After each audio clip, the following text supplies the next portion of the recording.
Powered by Sports Interaction, Canada Sportsbook. Welcome to Game Over Montreal. I am Andrew Berkshire, as per usual, and I'm going to be joined tonight by Miss Saturday Night, Laura Saba, the active stick, who you all know and love.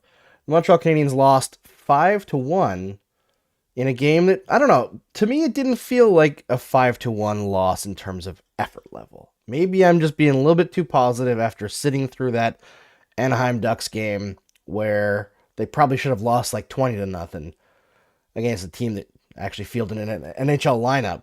But this one didn't feel that bad to me. But let's get right into it. We're going to talk about a lot of stuff tonight. Some games I have like 3 or 4 things that I kind of bunch into a couple topics. Tonight's kind of a bit scattershot because I had a lot of things that I wrote down during the game. We're going to talk about Kirby Dach always being on the best line, no matter what line he's playing on. That line's the best. We're going to talk about Jake Allen and his propensity to let in early goals and often back-to-back goals. You know, it's something that happens when he's playing too much. Once again, I think they've got to start alternating the goalies. The penalty parade over the last several games is something that's killing the Canadiens. And, of course, Kaden Guhle, who, wow, he gave us something to talk about tonight. We've got to talk about Kaden Guhle. Guhle Nation is here. I see Kay already in the chat. I see Miss Epica in the chat. So Guhle Nation is going strong. We're going to talk about that. But first, think you know the way it's going to go? Make your bet with Sports Interaction. Whether it's World Cup, hockey, football, or basketball, Sports Interaction has you covered. Bet pregame, live in-play, or on one of our many prop bets. Sports Interaction makes it easy to deposit, play, and cash out. You want to bet? Join now and see all sports betting has to offer. Head to sportsinteraction.com/SDPN. That's sportsinteraction.com/SDPN. 19 plus. Please play responsibly. All right, let's welcome in Laura Saba, Miss Saturday Night, as we call her around here, because she's always here for Saturdays. Laura, how you feeling? I'm doing well. I don't know what it says about me that I'm always there on Saturday nights. That I'm not busier on Saturday nights. Well, I'm here too. But it's your job, right? True. But in fairness, though, I did sign up for some Saturday nights on purpose because, as you know, we do a 5-day-week show, Locked On Canadiens, and I do not want to make my poor co-host wait for about an hour while we record and then record that show. So that's why I always pick either Friday or Saturday night games. That's your amazing show, Locked On Canadiens, with co-host Scott Madela. I'm saying his name wrong because I spell it wrong. Scoot Maddle. Scott. What's the other? Scott McCara. Scott McCara. Man, he's had some weird ones. Scott Matla is not that hard to say, and it's not that hard to spell. So everybody out there who's not doing it as part of the bit, start spelling Scott's name correctly. Put some respect on his name. He's been doing this long enough. We can get serious here.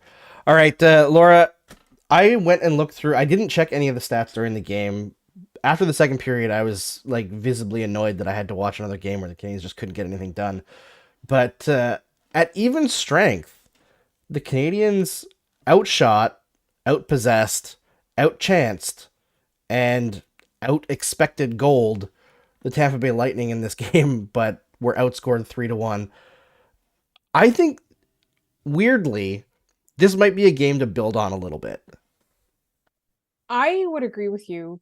I think the thing that happens, and I think one thing that we have been confusing a little bit this season is that sometimes the exciting games, the Canadiens aren't actually playing all that well.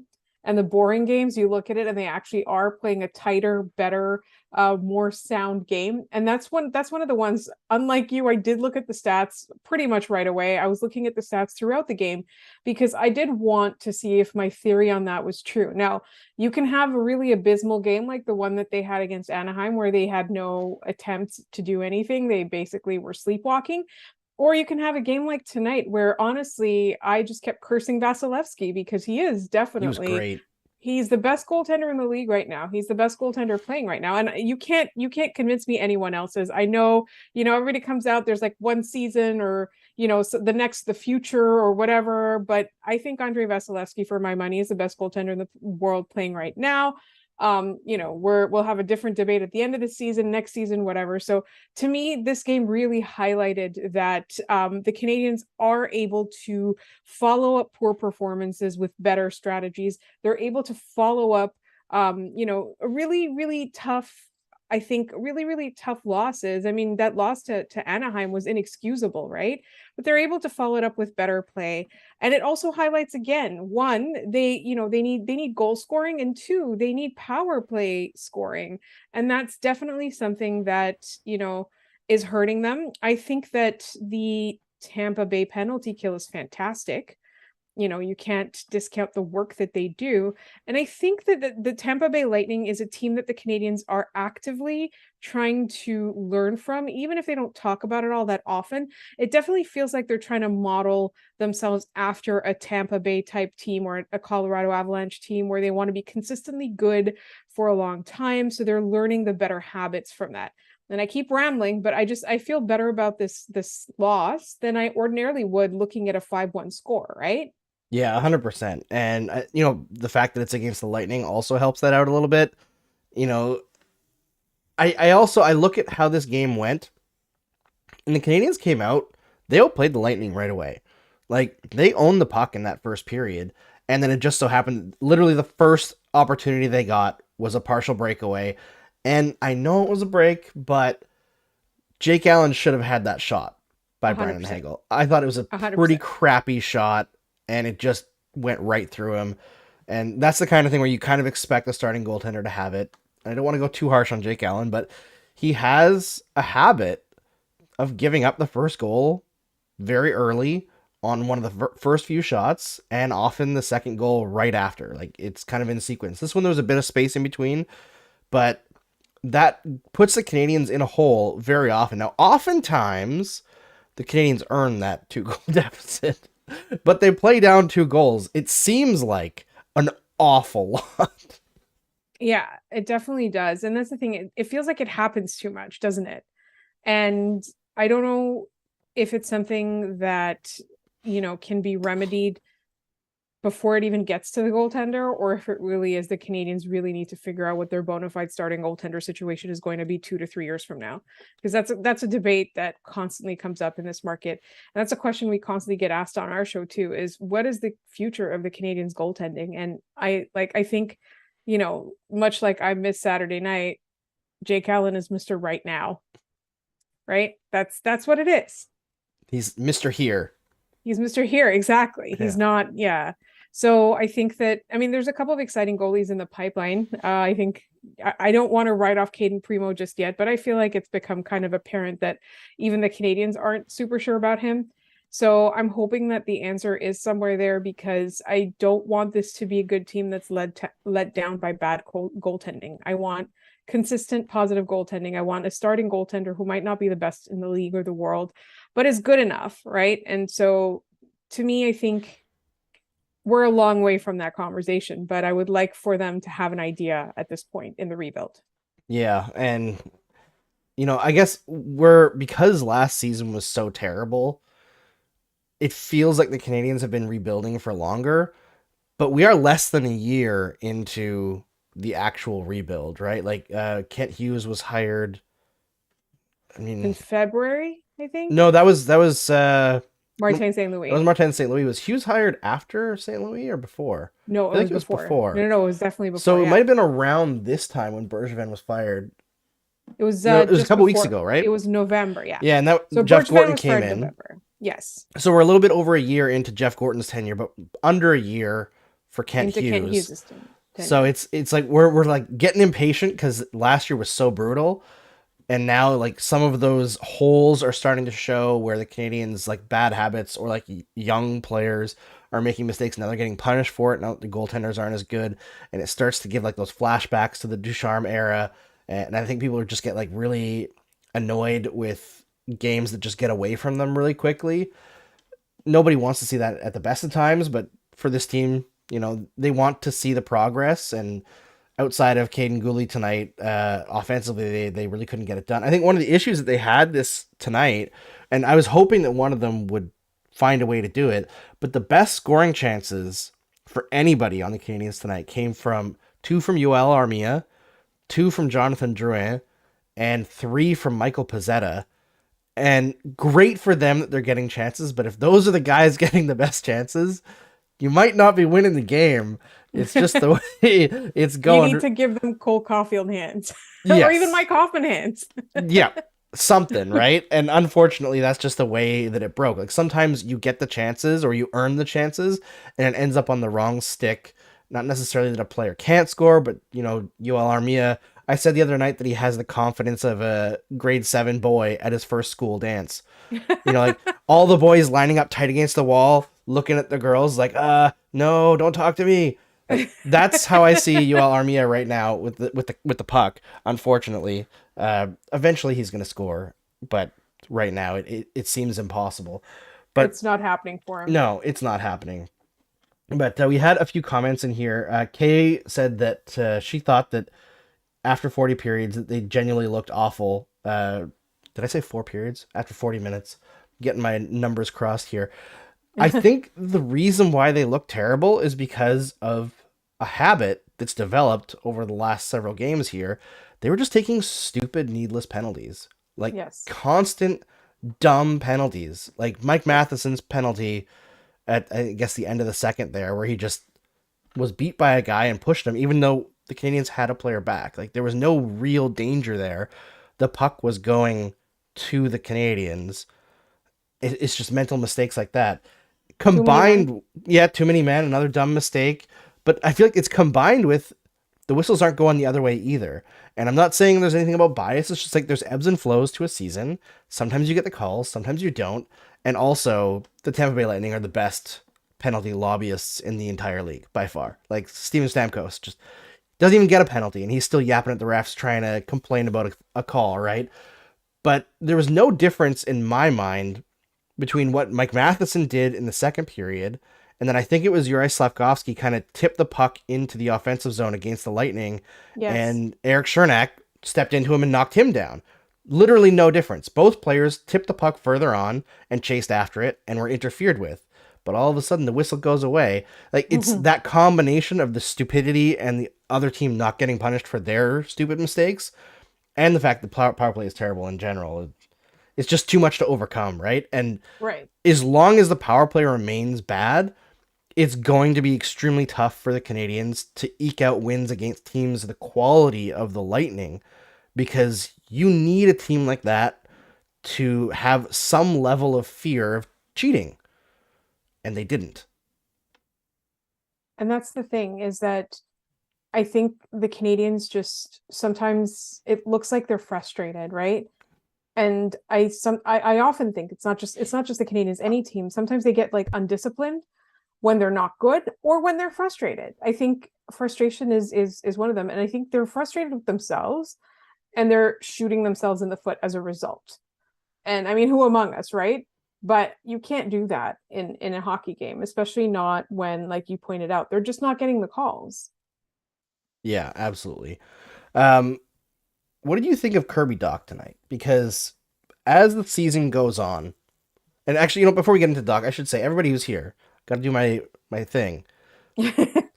Like the video, help us out, because we need the help here. YouTube algorithm not helping us. So like the video, subscribe to SDPN, hit the bell so that you get reminded when there's a new video. And if you really like us, share the show on social media, either right now or right after the show, when everybody can watch it on replay, or tomorrow, or the next day, whatever. There's value in these, even if they're post-game shows. We're still talking about the Habs, so Habs fans can always watch them. There can be something from last season that could be fun to watch. Watch the show with me and Laura and Alice last year. Both of them. They're fantastic. You'll have lots of fun. You might come away feeling a little bit like that Jake Allen quote from last night. That should be the tagline. But yeah, so Kirby Dach, let's get into him, because once again, he was dropped off the Caulfield-Suzuki line, which I understand why St. Louis is doing that, right? Without Monahan, they need some insulation. I think that's another thing we haven't really talked about tonight, is like part of the reason why they're struggling is because Monahan's out, and he just plays such a vital role in this team. But dropping him down to the second line, that line was killer. Absolutely killer tonight. I love the play of Juraj Slavkovsky. Love the play of Jonathan Drouin. Giveaway on the power play notwithstanding. That happens when you're the last man back and you're not an amazing player. Duran is a middle guy. He's not a guy who's going to be there long term. You know, we all know he's going to make mistakes.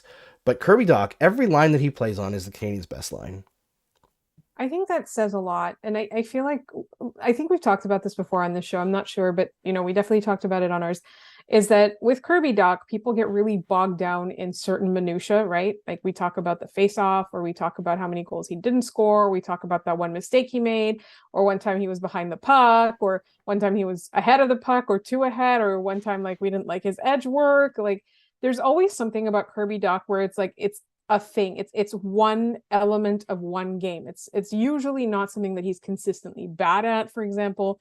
And so we get bogged down in that. But if we look at what has long forever been one of my favorite ways to assess a player, is how people do with him and how people do without him, right? The old Wowie stat, like, and for me, I think that's a really great way to kind of look at how to assess a player like Kirby Dach, who's brought in as a center, as somebody who's supposed to be creating this, who has those responsibilities.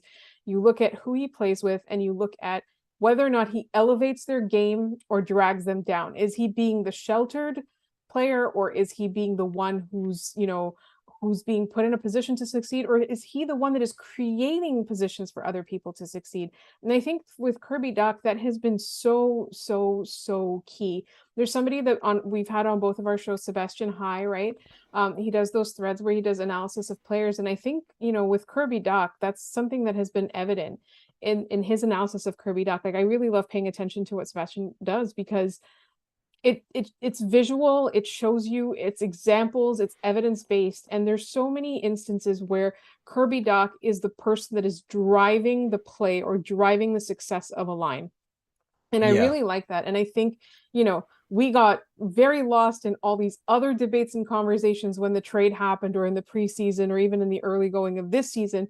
And what we're forgetting is that the Canadiens are making these decisions in a way that would emulate a Tampa Bay or emulate a Colorado Avalanche. You're making smart decisions based on things that other GMs and other teams are missing. Right? So that's what they did with Kirby Dach. Like they saw this potential, and maybe he's not the first line center, the giant first line center we've always wanted, or whatever it is, but maybe he's that guy that elevates everybody else's game. And so if you have a team of those people, they might not be the flashiest or the superstar or whatever, or they might have flaws in their game, but if they consistently make everyone around them great, isn't that what you're looking for in a well-rounded lineup, where you can roll lines, where you can, constantly be a threat, where you can constantly have the puck in your possession, when you're the ones generating offense, when your zone exits are clean, your zone entries are clean, like I just feel like more Kirby Dachs on this roster.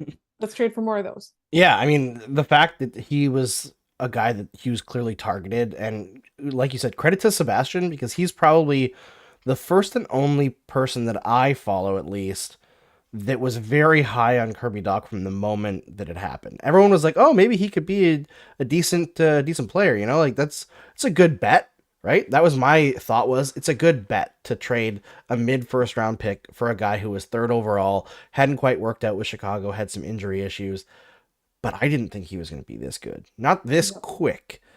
And now I'm looking at that contract that Hughes signed, and I'm like, he's a $5.5 to $6 million player right now. Right. And he signed for what? Either 375 or 355. 3,362. Oh, wow. Yeah. Less than both the things I said. less than Yoel Armia. I'm sorry, Armia. I don't mean to pick on you. I don't. And you know what? I'm sure you have a fantastic life. You make $3.4 million a year. I've seen photos of your family. They're all beautiful. So take solace in that. But Kirby Dach is making you look real bad right now. And I know it's a bridge deal in a way, but it's 4 years. So they've actually taken advantage of that in like cap savings right now, where he's already worth way more than that contract. And at the end of it, he's still a restricted free agent. So they have really masterfully played the whole Kirby Dach saga, from my opinion. And I'm just so excited to see what this guy can grow into, because he's still so young. He's still he's dominating at center. He's dominating on the wing.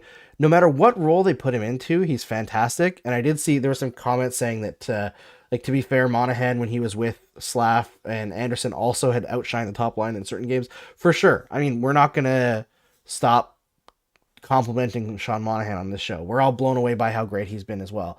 But Kirby Dach has just been next level. I don't think anybody coming into this season thought Kirby Dach would be the Canadiens' third most important forward. And you might be able to argue that he, in many games, is their first or second most important forward. Like, that's how good he's been. That's crazy to me. You know, he's Suzuki just... and Caulfield do need a night off once in a while. they do, and they need defensive support, right? Because of the role that they're asked to play, and that's why it doesn't work with Josh Anderson. Because as much as I think Josh Anderson has grown his game a little bit this year, he's not good defensively. No. He's not. He can't shoulder responsibility like that. No, there was a few points tonight where, like, that line got hemmed in, and I believe it was the second Lightning goal that they got hemmed in for, and it was entirely on Josh Anderson. He was too lackadaisical, thinking he was going to fly the zone with the puck, and he just like overskated it and just like kept going out of the zone when the Lightning maintained possession at the blue line, like brought it down low again. It was like, that kind of stuff is why Anderson always kind of annoys me, but he can put the puck in the net sometimes when he's on a hot streak, so that's always good. And also pisses off Leafs fans and Sens fans. So for me, the value is all there. That's true. That's true. Kaden or Slav, right? That's what I want to talk about next, because that fits into the whole Dach situation. Last game, there were a lot of people who were concerned that Slavkovsky got bumped down off the second line because Drouin looked good, and they bumped Drouin up, and Slavkovsky got shifted down. And there was something that I noticed after the show that I didn't get a chance to bring up on the show, but after 2 periods last game, Drouin, I believe, was the Canadiens' leader in both shot attempt percentage and expected goals for percentage. And then he got bumped up to the second line, and he was the worst in the team. They just got pilloried the rest of that game, that line. So it's one of those situations where maybe it's a learning experience for Marty St. Louis that just because a player is playing well in a certain role does not mean they need to be pushed up the lineup, because the whole Peter principle thing, like, you might be in your best situation and moving you up further just crushes you. But he went back to Slav tonight on the second line, and I think putting Kirby Dach on that second line has a lot to do with giving Slavkovsky somebody to play off of. And I thought Slavkovsky had a great night. He seemed to really be thriving in tonight's game. That's what I felt, is that, you know, obviously the game looked boring when we were watching it, and I'm not going to take that away. Like, people were talking about falling asleep. I totally get you. You're probably talking about that in the comments. Andrew can see the comments, everybody. I can't see the comments.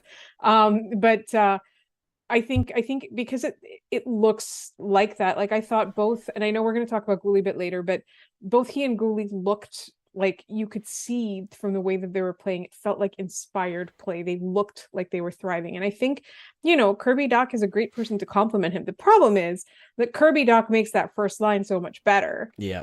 So you kind of need to carefully manage this, because you need somebody who can play with Slavkovsky that will bring out the best in him. And you need to keep Kirby Dach on that first line until you find that other person to finish it, to complete that line. Yeah, and it's one of those, the big issue with Monahan being out, right, is like, you can't trust Christian Dvorak with running a second line. It just has not worked out any time that they've tried it. They had that little bit of a run with like Dvorak, Gallagher, and Hoffman when Hoffman was on his little heater. But with Gallagher out as well, that's the possession driver on that line. So they're really hampered by injuries right now and kind of forced into what we're seeing, which is another reason why I was kind of impressed with tonight's effort overall. But Guhle, I thought, played pissed off tonight. Like, he started out playing well, and then when Pat Maroon hit him hard, I believe from behind, the rest of the game, he looked mad, and he was like ramming Kucharov into the boards, which I love. We're going to talk about Kucharov after. But then his like steal in the Lightning zone, setting up Suzuki's only goal of the game for the Canadiens. So good. It was beautiful. It was so beautiful. Good. Hi, Kay. Yeah, Guhle Nation in the chat. Let's see some representation there. And I know Hattie, who is fantastic, great scout, who also works for Locked On and also works for Eyes on the Prize. So double friend of the show there. tweet thread about Guhle He tonight. did. Yes. Were you going to bring it up? Yes, I was going to encourage everybody to go check out his thread on Guhle and why staying that extra year in junior instead of making it last year really benefited him, because that play did not exist in his game a year ago. So that kind of stuff is great to understand when you're looking at development of prospects. But I just all credit in the world to Kaden Guhle for making that play, because not only did they score a goal, but right after that, it created like 3 or 4 shifts of consistent pressure on the Lightning, which probably should have drawn like 4 or 5 calls. But unfortunately, the whistles were put away at that point. Right. It was too late in the game, right? And I thought something about Kaden Guhle is that even now, even though we did talk a lot about, how his trade to Edmonton was really instrumental, like playing in the playoffs, that was really instrumental. He turned his game from shutdown defenseman into two-way play. He worked a lot on his offensive game, but even now you're seeing from game to game, you're seeing literal improvement. It's not like he was like, all right, I'm good enough to make the NHL now and I'm going to stop, right? He learns things from every single game that he plays.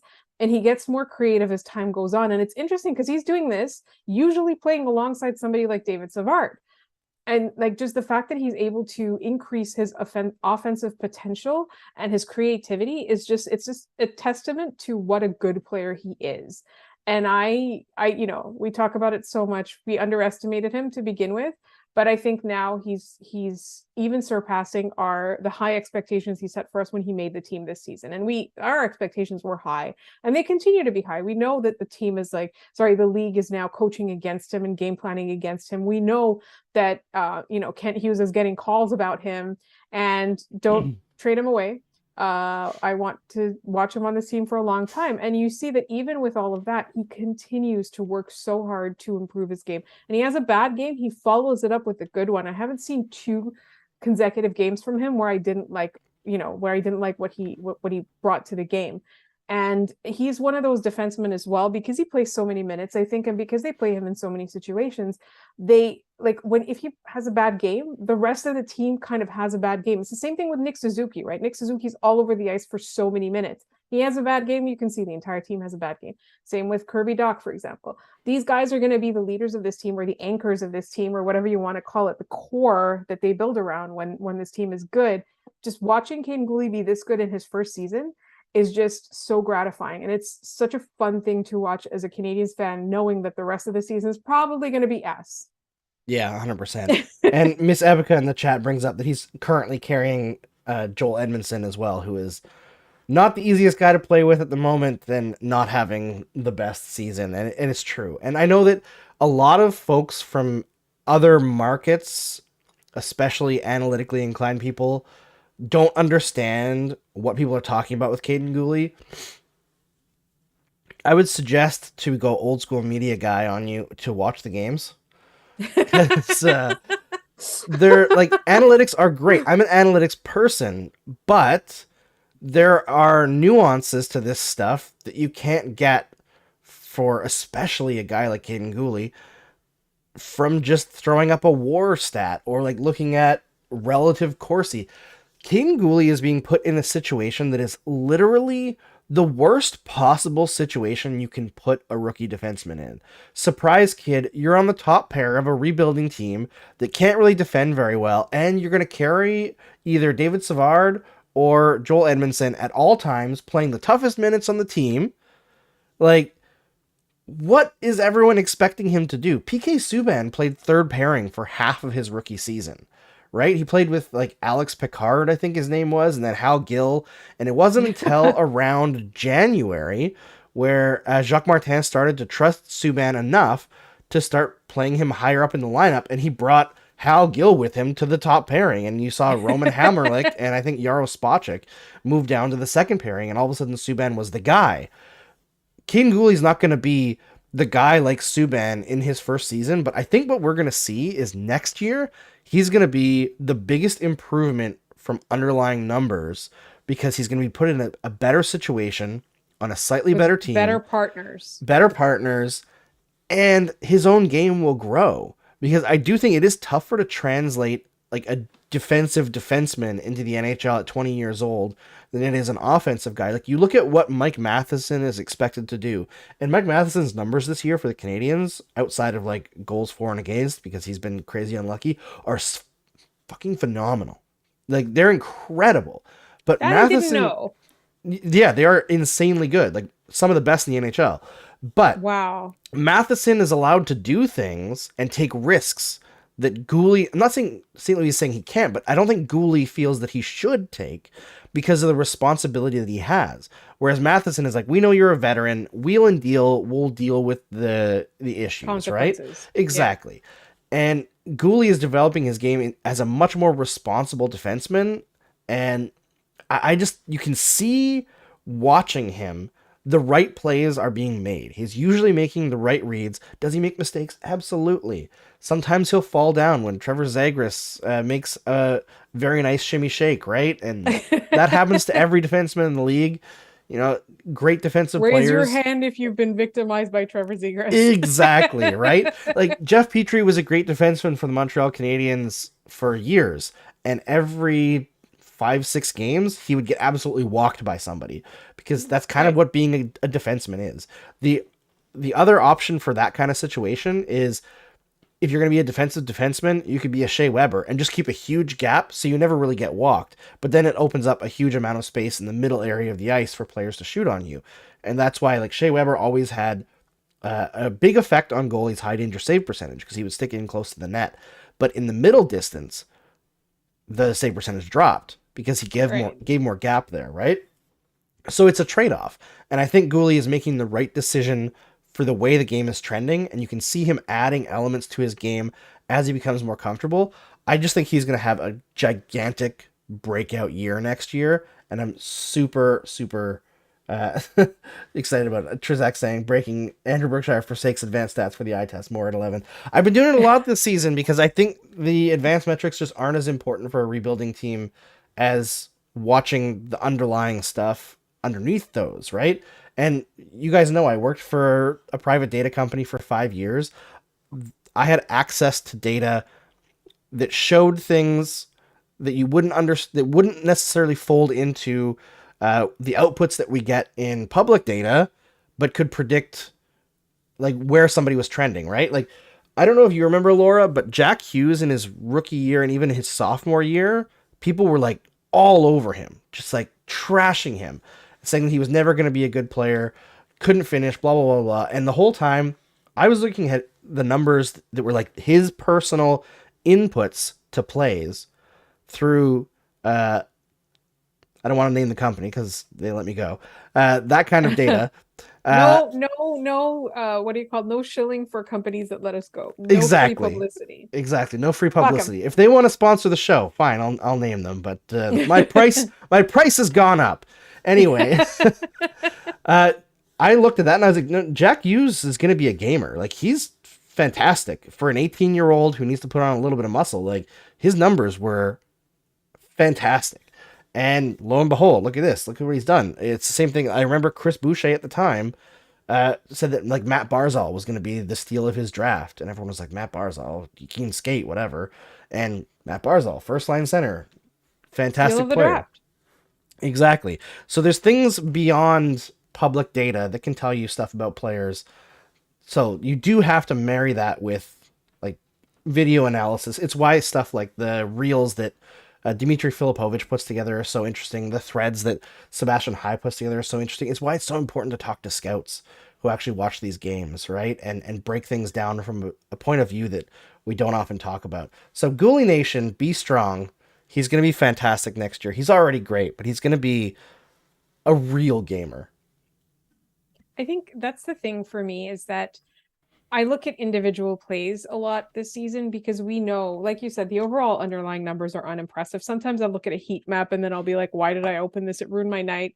I'll look at sometimes, you know, some Natural Stat Trick is one of my favorite sites where I draw a lot of numbers from. And then it's upsetting to look at sometimes because it's not the way you want it to be, but you have to remember that the Canadiens are playing against teams that are so much better than them. Today, with the Ottawa Senators winning a game, they now have dropped to the bottom of the Atlantic Division, which is where we all expected them to be. Let's not, let's not pretend we didn't. And they are dropping. I still don't think they're going to be a bottom 5 team, but I do think it's reasonable that they can be a bottom 7, bottom 8 team.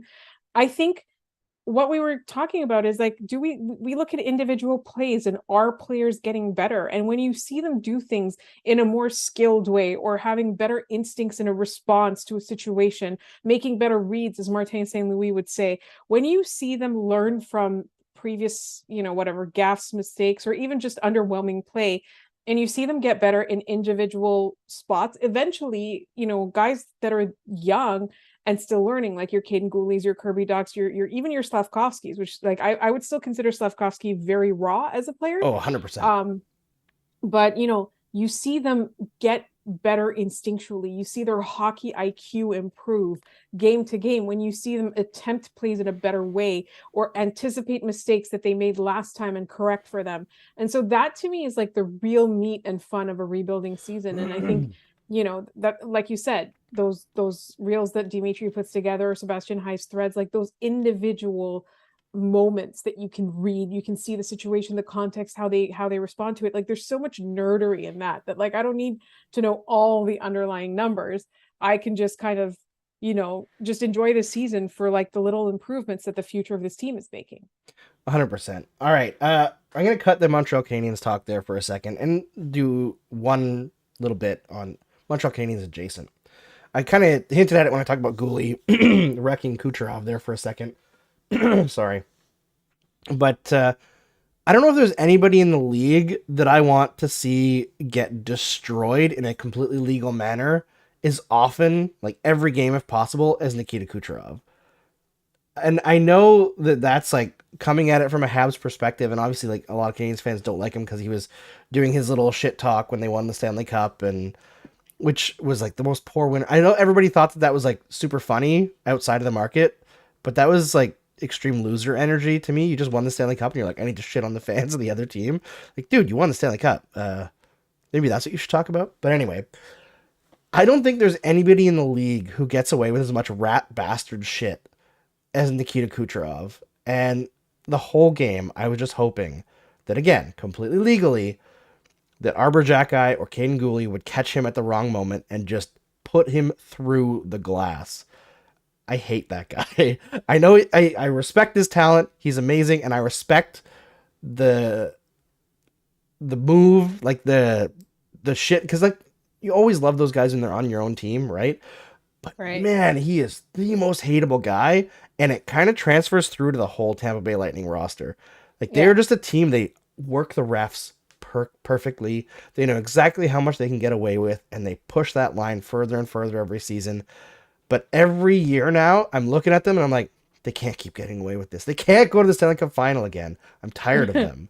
They can't keep getting away with this. Exactly. I just want them to suck. Like I want this era to be over now. They were fun for a couple years. Now get the hell out and make way for another dynasty or something. I don't care. Just fall apart, please. I mean, I feel that way too a little bit, but he doesn't bother me as much as he bothers you, but I don't like him and I never will, right? There's some players that I like on the Lightning, and then there's some players that I will acknowledge are amazing but will continue to hate. For example, I like Vasilevsky. I like Victor Hedman. I kind of like Stamkos. But then guys like Kucherov, guys like Pat Maroon, like I will acknowledge Corey Perry, I will acknowledge their effectiveness, but I will hate their guts. Yeah, Trisek says, the take is salty, but I'm a fan of savory, so feed me Cooch getting his ass kicked. Exactly. And it is salty for sure, because I've watched Kucherov get away with stuff against teams that I've either been cheering for against the Lightning or that I've called to beat the Lightning, all that stuff, and been wrong several times over the last couple of years. But I don't care if it's salty. I want to see him get plowed into the board so hard that he never wants to carry the puck into the offensive zone again. Like, It's the same as like No prime permanent injuries, just fear. Just fear, yeah. Just fear. Just fear. He's already dealt with crazy injuries, right? The hip surgery that kept him out of a full season, which I know everybody thinks was cap circumvention, but it wasn't. Oh, but okay, listen. The timing of the return might have been cap circumvention. Sure, but I think people think that they held him out for longer so that he could just come in right after the season. I think he came back early to play in the playoffs. Like if you watch him in that first series, even the first two, he was terrible. He didn't look great. No, he looked terrible. He was on the power play. He was fine because he didn't have to move. But at even strength, he was not himself. But yeah, him, prime Brad Marchand, kind of the same territory. I saw a comment in there saying Tom Wilson as well because he like a good 40% of his hits are illegal or at least borderline. See, at least with Tom Wilson, everybody hates him but Caps fans. Yes, but I feel like Tom Wilson also, he's not a premier talent in the league. So it's very easy to get everyone on board with like, yeah, screw this guy, hate this guy.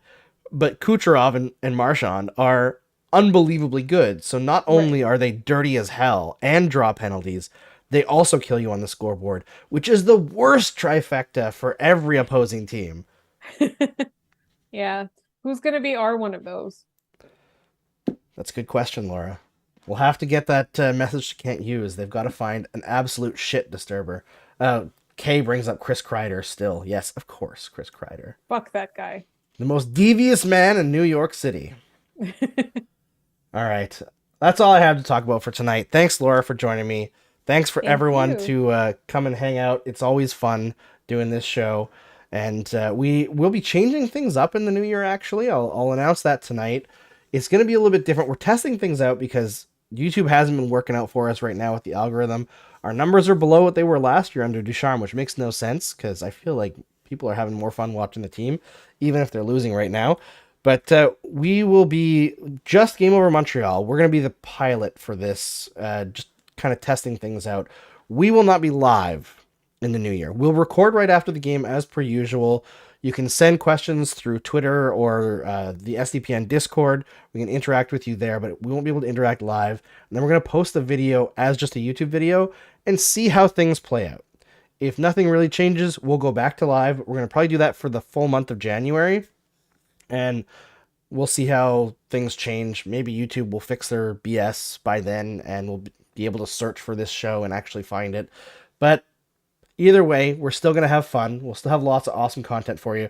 Make sure you follow Laura on Twitter @TheActiveStick. Subscribe to Locked On Canadiens wherever you can get your podcasts. And subscribe to this show, of course, Game Over NHL as a podcast. Or you can find the link to the playlist on my link tree on my Twitter @Andrew Berkshire. Subscribe to SDPN. Share this show wherever you can. Tell all your friends about it. And we'll see you. I think the next show might not be me, I think. Yes, the next show is going to be Mark Dumas against the Coyotes, a late game on Monday. And he's going to have Matt Drake on. So it's EOTP fever on the show lately. We're bringing everybody in. All right, everybody. We'll see you then. I'll be back, I think, on Wednesday after Mark is done. So see you then. Game over! Powered by Sports Interaction, Canada Sportsbook.